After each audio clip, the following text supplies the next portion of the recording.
How does John 1:1 point us to both the full humanity and full divinity of Jesus Christ? Well, let me explain.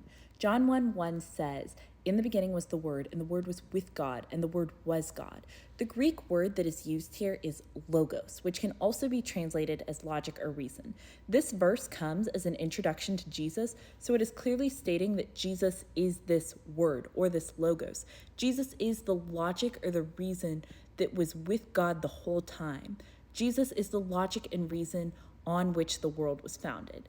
Now, we see in the Old Testament that God gives the law, but we also see in the Old Testament a precedent is set for humans interpreting the law. We see this in Nehemiah 8:8 and 2 Kings 22 through 23.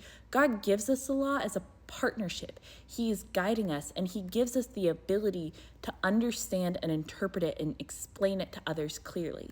When Jesus comes, he says that he did not come to abolish any part of the law, but rather to fulfill it and to explain it. And we see him explain it in his teachings, in the Sermon on the Mount, in his parables. We see Jesus explain all the parts of this law. And we see the precedent of humans explaining the law continue in Acts 2 when the apostles get together and they start to make decisions for the church and what this new covenant made with Jesus Christ means.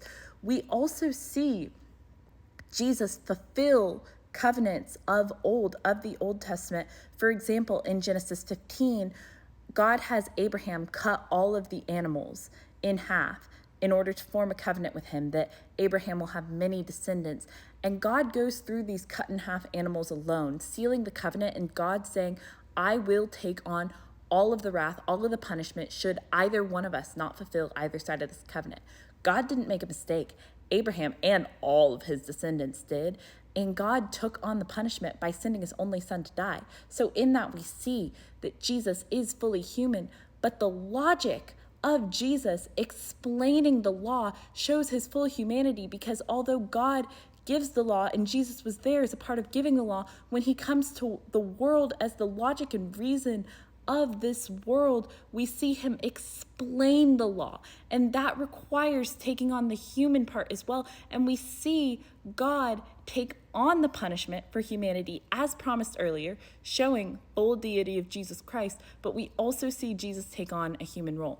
Later in Colossians 1:15 through 20, we see that Jesus is the image of God, the preeminent image, and that also makes Jesus an image of humanity as well. So John 1:1 begins the journey of pointing us to the ever complexity of Jesus being fully human and fully man.